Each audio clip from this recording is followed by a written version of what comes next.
Hello बच्चों, कैसे हैं आप लोग। आई होप कि आप बहुत अच्छे होंगे। चलिए आज हम पढ़ लेते हैं बीएससी 5th सेमेस्टर जूलॉजी का एक मोस्ट इंपॉर्टेंट टॉपिक, प्रोटोजोआ क्या होते हैं, इनके सामान्य लक्षण क्या होते हैं। आज सब कुछ इस लेक्चर में कवर करने वाले हैं। एक मोस्ट इंपॉर्टेंट टॉपिक है तो छोड़ना बिल्कुल नहीं है। यूनिट फर्स्ट है प्रोटोजोआ टू कोलेंट्रेटा। चलिए डाल देता हूँ हेडिंग और करते हैं एक छोटे से टॉपिक की शुरुआत जो कि पेपर में पूछा जाता है। सर कर दो, छोड़ो मत, डाल दो बेटा हेडिंग प्रोटोजोआ। जोआ, अरे कितना शानदार नाम रखा सर, प्रोटोजोआ। ठीक है, क्या होता है बेटा प्रोटोजोआ, क्या होता है। सबर रखो, सबर का फल मीठा होता है। ठीक है, तो प्रोटोजोआ जो होते हैं, प्रोटोजोआ का अर्थ है प्रथम जंतु। सर प्रूफ करके दिखाओ, नहीं मानता मैं इस बात को, प्रूफ करके दिखाओ। करें प्रूफ, चलिए करते देखते हैं। सबसे पहले लाइन लिखो, सबसे पहले लाइन लिखो प्रोटोजोआ। बहुत इंटरेस्टिंग लेक्चर होने वाला है आज का। तो प्रोटोजोआ का अर्थ है बेटा, प्रोटोजोआ का अर्थ है, हाँ सर क्या अर्थ है। प्रोटोजोआ का अर्थ है प्रथम जंतु, प्रथम जंतु। सर क्या ये बात बिल्कुल रियल है। सर प्रोटोजोआ का अर्थ है फर्स्ट एनिमल, प्रथम जंतु। हाँ यार, प्रोटोजोआ का अर्थ है प्रथम जंतु। चलिए, तो प्रोटोजोआ जो है ना वो दो शब्दों से मिलकर बना है। ठीक है, लाइन पे ध्यान देना। प्रोटोजोआ दो शब्दों से मिलकर बना है जिसमें सारी कहानी छिपी पड़ी है इस प्रोटोजोआ संघ की। ठीक है बेटा, संघ होता है ये प्रोटोजोआ। प्रोटोजोआ दो शब्दों से मिलकर बना है। सर दो शब्दों से मिलकर बना है, दो शब्दों से मिलकर बना है। हाँ यार, लग तो रहा मुझे भी प्रोटोजोआ दो शब्दों से मिलकर बना है। सर वो शब्द कौन कौन से हैं मुझे बता दो, बर्दाश्त से बाहर हो रही है। चलिए दो शब्द कौन कौन से हैं वो भी हम देख लेते हैं। तो पहला शब्द होता है प्रोटस। ठीक है, प्रोटोस बोल दो, चलो प्रोटोस। ठीक है, इसका मतलब होता है फर्स्ट, FIRST। फर्स्ट को हिंदी में कहते हैं प्रथम। अरे सर इतनी छोटी छोटी बातें मत बताया करो, डायरेक्ट लिखवा दिया करो। फिर जॉन, जॉन बेटा वो जॉन अब्राहम वाला जॉन नहीं है। ठीक है, इसका मतलब होता है एनिमल। ठीक है, एनिमल। ठीक है भैया, एनिमल। अच्छा ये क्या है, जंतु। ये क्या है बेटा, जंतु। तो तब जाके प्रोटोजोआ जो हुआ वो प्रथम जंतु हुआ। यानी कि प्रोटोजोआ को आप क्या क्या बोल सकते हो, दिख रहा है ना, ये मैं दिखाई दे रहा हूँ बिल्कुल क्लियर। ठीक है, क्यों दिखाई नहीं दूंगा यार, जब मैं पढ़ा रहा हूँ। तो प्रोटोजोआ, प्रोटोजोआ। ठीक है, प्रोटोजोआ को हम क्या बोलते हैं, प्रथम जंतु। प्रोटोजोआ को प्रथम जंतु। ठीक है, प्रथम जंतु, या एक पर्सनल नाम और बोल दिया गया, या बोलते हैं इसको आदिकालीन जंतु भी कहते हैं, आदिकालीन जंतु भी कहते हैं। ठीक है, आदिकालीन जंतु भी कहते हैं। बहुत इंटरेस्टिंग, बहुत सिंपल नोट्स हैं, आदिकालीन जंतु भी कहते हैं। क्या यार, क्या यार, क्या क्या सर, क्या बताओ, क्या ये चीज़ याद नहीं होगी आपको। तो प्रोटोजोआ दो शब्दों से मिलकर बना है, प्रोटस और जॉन, प्रथम जंतु या आदिकालीन जंतु भी इनको बोला जाता। ठीक है सर, ठीक है ठीक है। सर थोड़ी सा और बता दो इसके बारे में, इसकी खोज किसने करी है। तो बेटा इस प्रोटोजोआ संघ का सर्वप्रथम अध्ययन जो करा था ना वो एंटोनी वॉन ल्यूवेनहोक ने किया था। पता है ना, ल्यूवेनहोक ने सबसे पहले प्रोटोजोआ को देखा अपने माइक्रोस्कोप द्वारा। और प्रोटोजोआ शब्द का प्रयोग सन 1818 में, ठीक है, गोल्डफस ने किया था। पूरा नाम था इनका जॉर्ज अगस्त गोल्डफस ने किया था 1818 में। ठीक है, सन लिखने की जरूरत नहीं है, पर एक लाइन 100 रुपये की होती है। अगर सन लिख दी तो उसका मतलब ये हुआ कि आपने पढ़ा है और आप अपने पास की कोई कथा बना जुना के लिख नहीं रहे हैं। बीएससी थर्ड ईयर में हो, थोड़ा बहुत तो बना जुना के लिखा जाता है। क्यों, तो अब जरा लाइन पे ध्यान देना, लाइन पे ध्यान देना बेटा। प्रोटोजोआ का सर्वप्रथम अध्ययन, ठीक है, प्रोटोजोआ का, ज़्यादा डीपली नहीं कर रहा हूँ, बेसिक, क्योंकि मुझे नॉर्मल कैरेक्टरिस्टिक्स यानी कि नॉर्मल कैरेक्टर, जनरल कैरेक्टर पढ़ाने वाला हूँ इसके, बस। प्रोटोजोआ का सर्वप्रथम अध्ययन किन भाई साहब ने करा। अरे बड़े बढ़िया साइंटिस्ट थे। प्रोटोजोआ का सर्वप्रथम अध्ययन जो किया वो किया, समझ गए। अब बात ये है, अब बात ये है, बस यही है। तो प्रोटोजोआ का सर्वप्रथम अध्ययन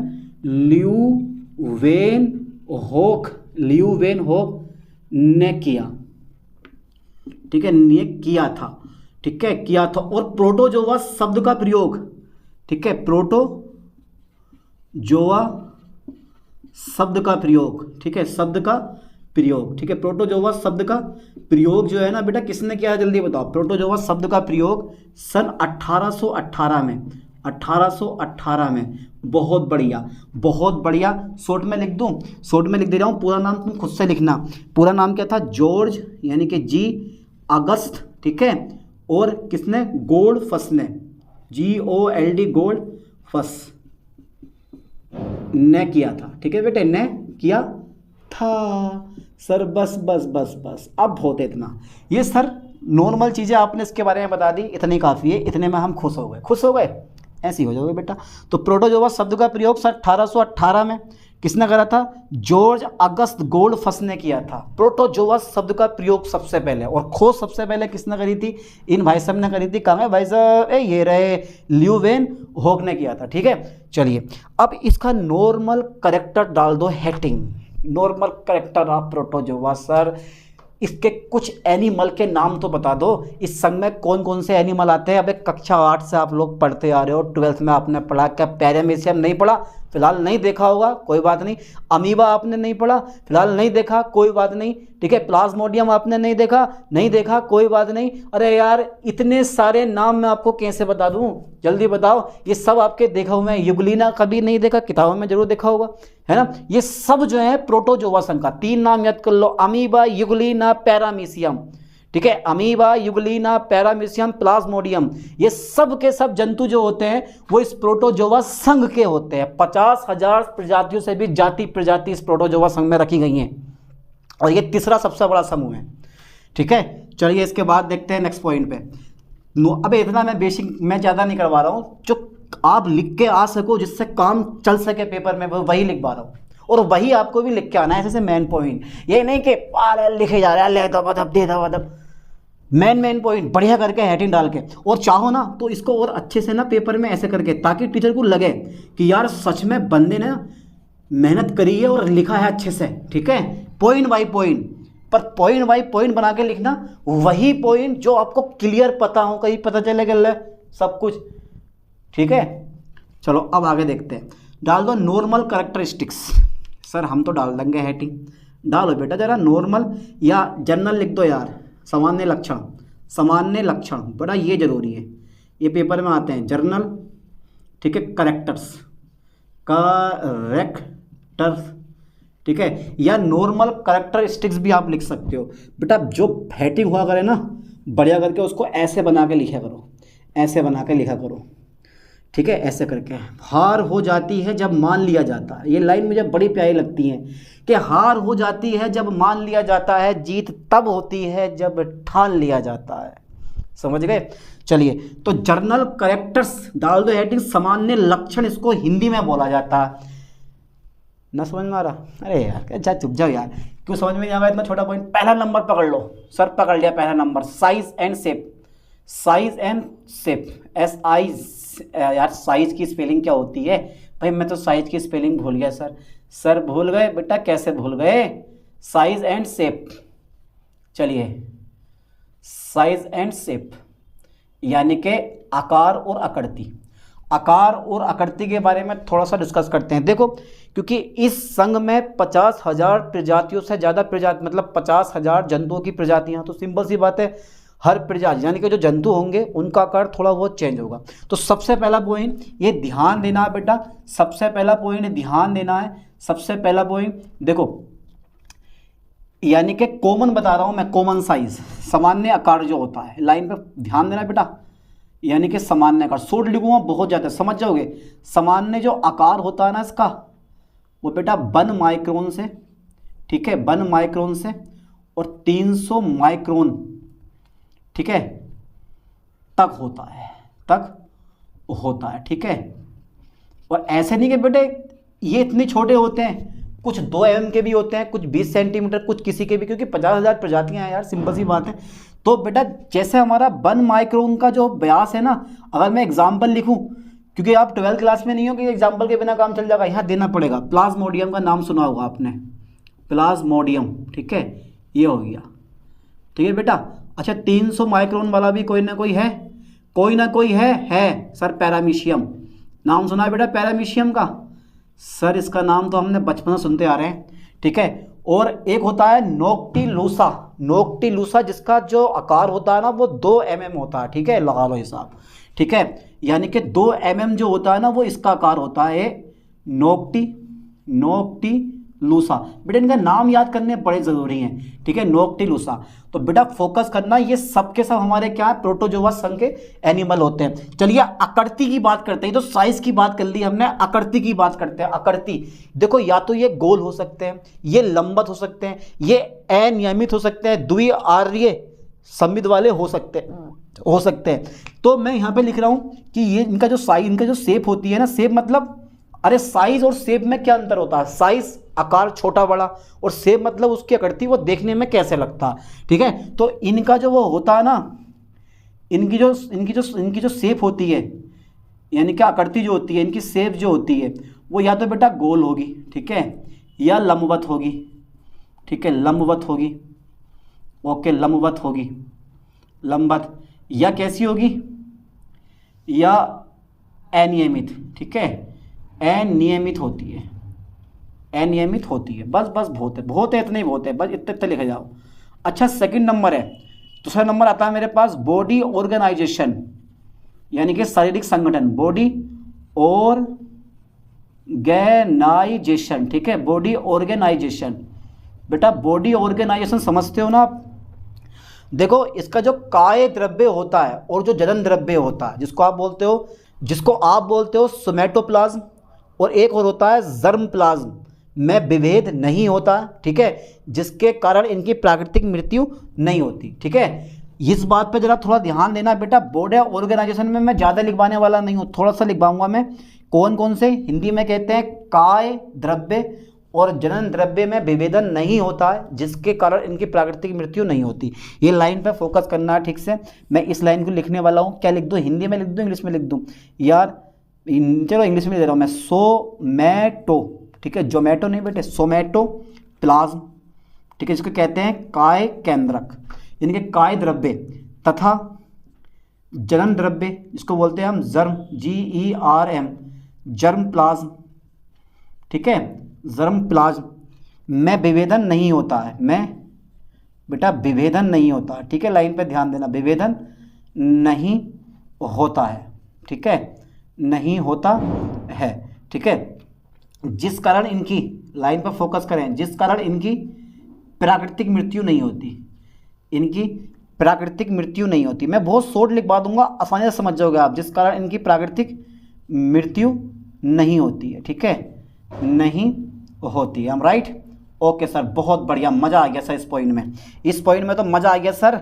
अच्छा, इनकी हैबिट कैसी होती है, ये कैसे रहना पसंद करते हैं? हैबिट एंड हैबिटल, हैबिट एंड हैबिटल, ठीक है, ये बेटा डाल दो जरा हेडिंग।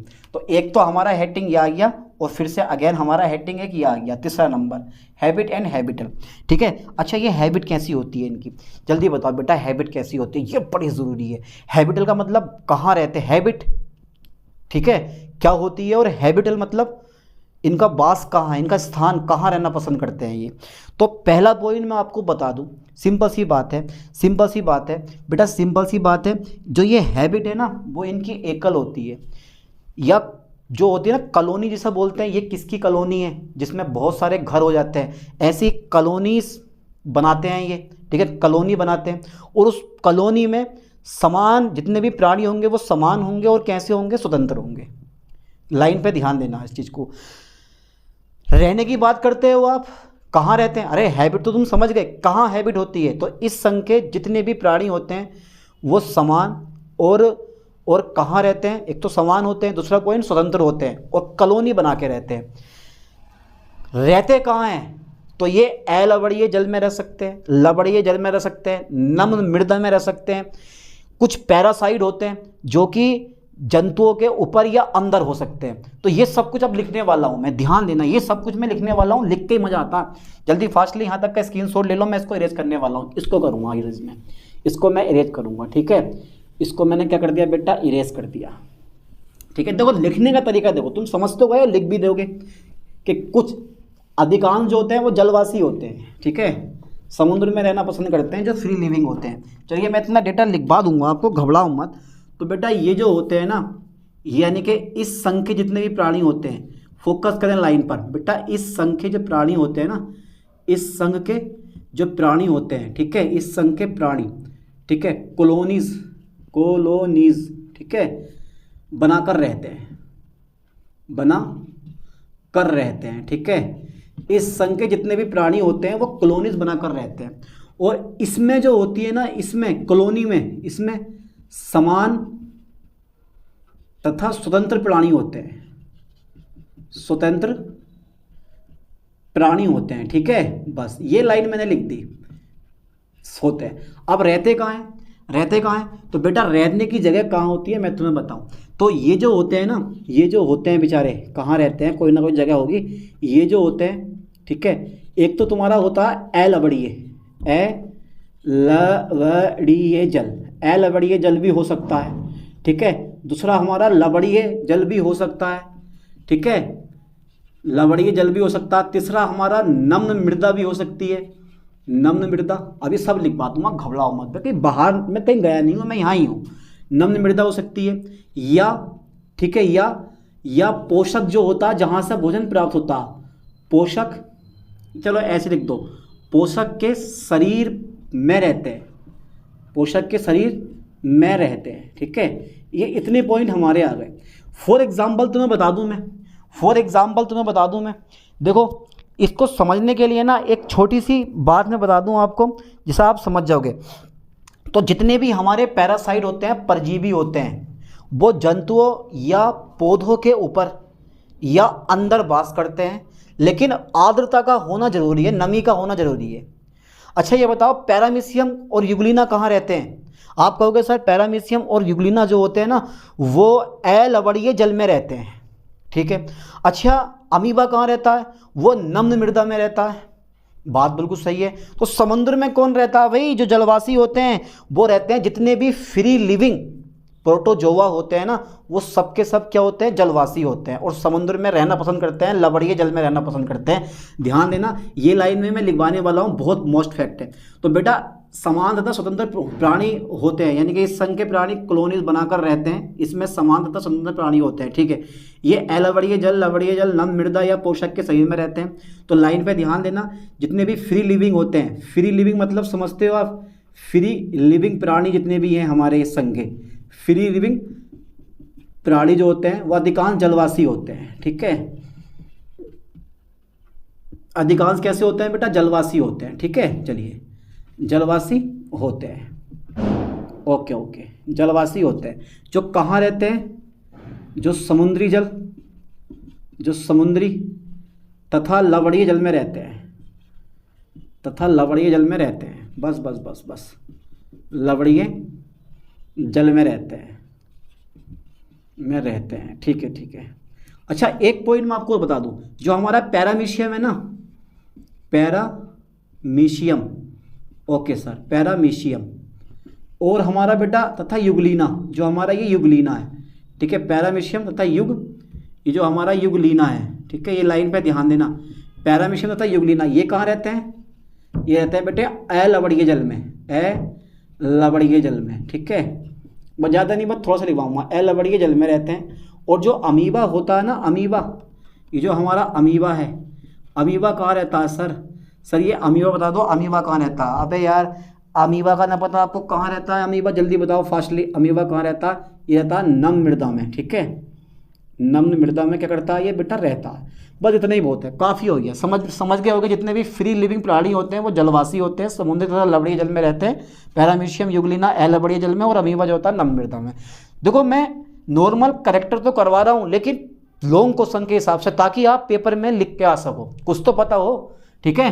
तो कहाँ रहते हैं? जितने भी फ्री लिविंग होते हैं ना, स्वतंत्र वाले, वो सब के सब बेचारे समुद्र में रहते हैं, जलवासी होते हैं, ठीक है। लवड़ीय जल में रहते हैं, जैसे पैरामीशियम, युगलिना ये लवड़ीय जल में, और अमीबा जो होता है वो क्या रहता है? हमारा नम मृदा में रहता, ठीक है। अब इसके बाद चलो, ये तो हमारा तीसरा पॉइंट हो गया। चौथा नंबर जरा देख लो बेटा ध्यान से। चौथा नंबर आता है लोको मोटरी ऑर्गन्स, लोको। यार इसके बाद ना एक चीज़ और लिखवा दूँ मैं, एक्सो बाह्य कंकाल, एक्सोस्केलेटन, स्केलेटन, ठीक है, एस यानी कि एक्सोस्केलेटन। बेटा जो ये एक्सको यानी कि एक्सोस्केलेटन होता है ना, जैसे देखो अमीबा जो होता है ना वो नग्न होता है, पैरामीशियम की जो बॉडी होती है ना उस पर पल्लिकल होते नहीं होते हैं। तो बस यही हमें लिखना है, यही हमें लिखना है। और एक जीव का नाम तुम्हें और बताऊंगा मैं अभी, फिलहाल ये लिखो, जो अमीबा होता है ना, अमीबा जो होता है वो नग्न होता है, ठीक है, लाइन पे ध्यान देना, कैसे होता है, नग्न होता है। जो पैरामीशियम होता है, जो हमारा पैरामीशियम होता है, ठीक है, वो कैसा होता है हमारा पैरामीशियम में, ठीक है, पेल्लिकल पाए जाते हैं। अच्छा, एक और होता है जिसका आवरण जो होता है ना वो कैल्शियम कार्बोनेट का बना होता है, उसका नाम होता है पॉलीस्टोमेला, ठीक है, यानी कि पॉलीस्टोमेला। ध्यान देना बेटा, ये भी लिखो पॉलीस्टोमेला, ठीक है। पॉलीस्टोमेला का जो आवरण होता है ना, ठीक है, आवरण वो काय का बना होता है, पॉलीस्टोमेला का जो आवरण होता है वो कैल्शियम कार्बोनेट का बना होता है, और भी बहुत सारे जंतु होते हैं यार, और भी बहुत सारे जंतु होते हैं, ठीक है, बस मैंने ज़्यादा नहीं हिसाब से लिखवा रहा हूँ। अमीबा नग्न होता है, और पैरामीशियम में क्या होता है बेटा, पेल्लिकल पाए जाते हैं, और जो तुम्हारे पास ये पॉलीस्टोमेला का आवरण होता है ना वो कैल्शियम कार्बोनेट का बना होता है। चलिए जल्दी फास्टली यहाँ तक का स्क्रीनशॉट मार दो, नीला स्क्रीनशॉट पक्का कर दे इसको इरेज। लो सर, इसको मैं इरेज कर देता हूँ। बेटा थ्योरी है, अब यार थ्योरी में कितने लिख पाऊँ ये बताओ, ठीक है। अब 5वां नंबर डाल दो फास्टली जल्दी। चलिए बेटा 5वां नंबर जो है ना हमारा वह है ओके सर, ओके, लोकोमोटरी ठीक है सर, ऑर्गेनेल्स, ठीक है बेटा, लोकोमोटरी ऑर्गेनेल्स। अब ये लोकोमोटरी ऑर्गेनेल्स मतलब जैसे हमारी उंगली होती है ना, ऐसी इनमें उंगली के समान कूटपाद होते हैं, हमारे बालों के समान सीलिया होते हैं, और कशाब भी होता है, यानी कि हंटर के समान कशाब होता है। ये लाइन में लिखने वाला हूँ बेटा, बहुत इंपॉर्टेंट फैक्ट है, यानी कि अंगुली के समान, फोकस करें, अंगुली के समान जो होता है ना, उंगली के समान क्या होता है, कूटपाद होते हैं इसमें, उंगली के समान कूटपाद होते हैं, ठीक है, उंगली के समान कूटपाद होते हैं सर, और हंटर के समान, ठीक है, हंटर के समान जो होते हैं ना, हंटर के समान वो कैसे होते हैं, हंटर के समान का साव होता है, ठीक है, और बालों के समान सीलिया होते हैं, बालों के समान कैसे होते हैं बेटा, सीलिया होते हैं, लाइन पे ध्यान देना, बालों के समान सीलिया होते हैं। ओके सर, ओके, 5वां नंबर हमारा पूरा हो गया, छोड़ते हैं। अच्छा 6ठा नंबर क्या है, पोषण, न्यूट्रिशन। बेटा ये न्यूट्रिशन क्या होता है, जल्दी बताओ फास्टली। पोषण, अरे हम लोग भी तो कुछ खाते पीते हैं, ये भी तो खाते होंगे, ठीक है, बस सिंपल सी बात है, जरा लाइन पे ध्यान देना। जितने भी जैसे पैरामीशियम जो होता है ना वो होता है पादप संभोजी, और दूसरा जो युगलीना होता है वो होता है मृतोपजीवी, ठीक है, यानी कि वो जो पैरासाइट होते हैं वो भी यार यानी कि अपने होस्ट से भोजन प्राप्त करते हैं, इनके मुख भी होते हैं और गुदा भी होती है, कुछ में होती है कुछ में नहीं होती है, और पाचन धानियाँ भी इनमें पाई जाती हैं। बस यही लाइन में लिखने वाला हूँ, न्यूट्रिशन में, यानी कि जो पैरामीशियम होता है ना बेटा, पैरामीशियम, लाइन पे ध्यान दो, जो पैरामीशियम होता है वो पादप, ठीक है, संभोजी होता है। कैसा होता है, पादप संभोजी होता है, ठीक है, लाइन पे ध्यान देना, ठीक है, पादप संभोजी, पैरामीशियम कैसा होता है, पादप संभोजी। बेटा बहुत इंपॉर्टेंट फैक्ट है, सही है सर, पैरामीशियम पादप संभोजी होता है। युगलीना क्या होता है, युगलीना इसने पीछा नहीं छोड़ा, युगलीना कैसा होता है, ये बेटा मृतोपजीवी होता है, मृतोपजीवी पे डिपेंड करता है, ठीक है, ये मृतोपजीवी होते हैं, ठीक है, लाइन पे ध्यान देना। इनके होते क्या हैं, इस संख्य जो प्राणी होते हैं इनके क्या हो सकते हैं भाई, मुख तथा गुदा होती है, ठीक है, गुदा होती है, कुछ प्राणियों में अनुपस्थित होती है। जो कुछ प्राणी होते हैं ना हमारे, कुछ प्राणियों में कैसी होती है, अनुपस्थित होती है, कुछ प्राणियों में अनुपस्थित होती है, ठीक है, और इनमें जो है ना पाचन धानियाँ होती हैं, इनमें पाचन धानियाँ होती हैं। फोकस करें, क्या होती हैं बेटे? पाचन धानियाँ होती हैं इनमें पाचन धानियाँ होती हैं। वेरी गुड सर, इनमें पाचन धानियाँ होती हैं। अच्छा एक नंबर और है, 7वां नंबर मैं ले दूं? अरे यार 7वां नंबर जो है ना वो होता है ओस्मोरेगुलेशन। ओस्मोरेगुलेशन, ठीक है, ओस्मोरेगुलेशन। अब ये ओस्मोरेगुलेशन क्या होता है? देखो, जल का अंदर आना और बाहर जाना, लवण का अंदर आना बाहर जाना, इसी क्रिया को हम क्या बोलते हैं? ओस्मोरेगुलेशन कहते हैं। यानी कि इसमें जो होती है ना, यानी कि इस संघ का, प्रोटोजोआ संघ के जितने भी प्राणी हैं उनमें संकुचनशील धानी होती है। क्या होती है? संकुचनशील धानी होती है, जिनसे जल और लवण का क्या होता है? यानी कि विनिमय होता है, ऐसे बोल दो, या नियम, यानी कि विनिमय होता है, ऐसे बोल दो। अगर विनिमय ना बोलो तो नियमन बोल सकते हो, ठीक है। यानी कि जरा थोड़ा ध्यान देना इस बात पे, मैंने क्या बोला है मैंने, क्या लिखना क्या है इसमें लिखना क्या है? यानी कि इनमें क्या होती हैं?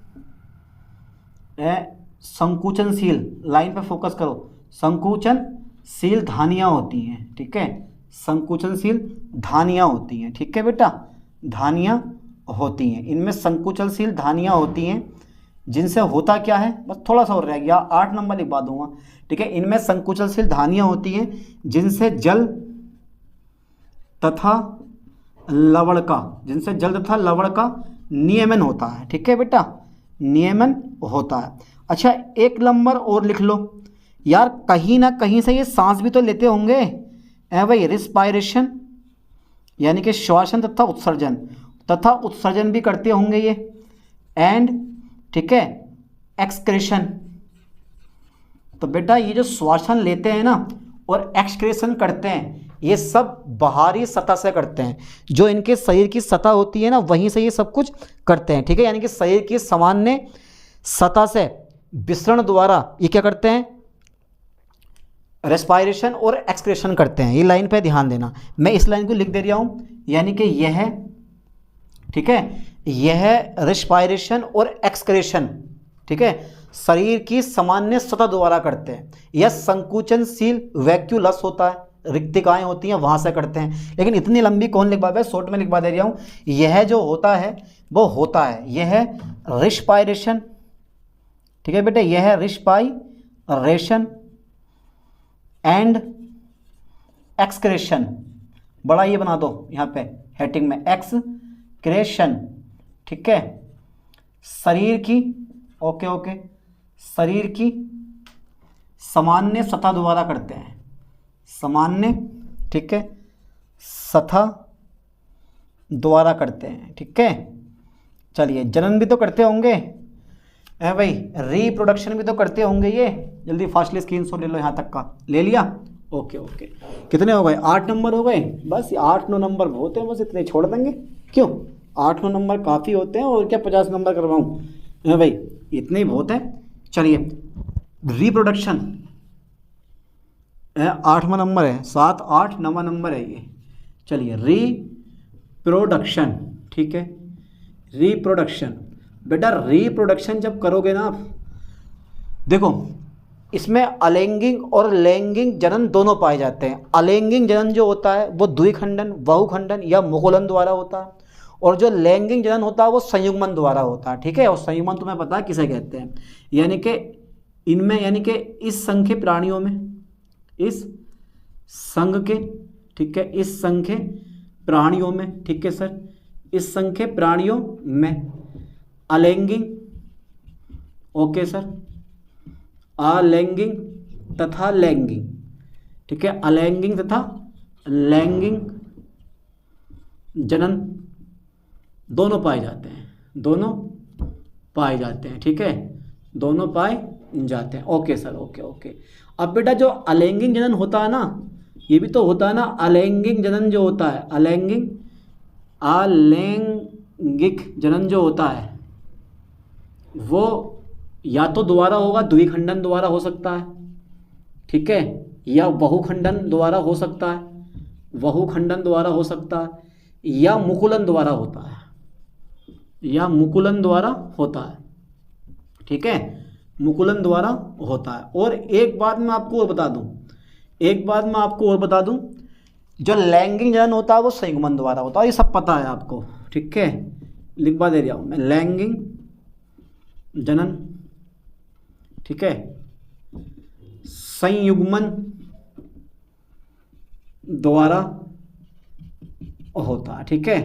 अच्छा, इनका बिहेवियर आप लिख सकते हो कि अगर मान लो इनको आपने जल में डाल दिया, ठीक है, पैरामीशियम मान लो जल में है, या कोई भी इस संघ का प्राणी क्या है, जल में है, ठीक है। अब जब ये प्राणी जो है कहाँ पर है, जल में है, और आपने करंट फ्लो कर दिया, तो इस प्राणी का क्या होगा, उसके प्रति ये कोई क्रिया नहीं शो करता। प्रकाश डाल दिया, कोई क्रिया शो नहीं कर सकता। टेम्परेचर बढ़ा दिया, कोई क्रिया शो नहीं कर सकता। ये सब इसका बिहेवियर होता है, पर मैं यहाँ पे लिखवा नहीं रहा हूँ, सिंपल सी बात है, आप समझो। 8 पॉइंट हो गए। पहला पॉइंट कौन सा, शेप एंड साइज, ठीक है, यानी कि साइज एंड शेप। दूसरा पॉइंट कौन सा, बॉडी ऑर्गेनाइजेशन। तीसरा पॉइंट कौन सा, हैबिट एंड हैबिटल। चौथा पॉइंट कौन सा, एक्सो स्केलेटन। पांचवा पॉइंट कौन सा, लोकोमोटरी ऑर्गेनल्स। छठा पॉइंट कौन सा, न्यूट्रिशन। सातवां कौन सा है हमारा, सातवां कौन सा, ओस्मोरेगुलेशन। और आठवां नंबर कौन सा है हमारा, रिस्पायरेशन एंड एक्सक्रेशन। और नवा नंबर कौन सा हमारा, रिप्रोडक्शन। 9 नंबर काफ़ी हो गए और थोड़ा सा इसका इंट्रोडक्शन हो गया। जब पेपर में लिख के आओगे जमा के, तो 2 से पन्ने, यानी कि आप बोल सकते हो 2 या 1.5 पन्ना आपका भर के तैयार हो जाएगा। 2 पन्ने 2.5 पन्ने पक्का भरेंगे पेपर में, ठीक है। और अगर लगे छोटा है तो थोड़ा सा अपने पास से बना दिया। यही तरीका होता है लिखने का। चलिए मिलते हैं नेक्स्ट वीडियो में नेक्स्ट लेक्चर के साथ। थैंक्स।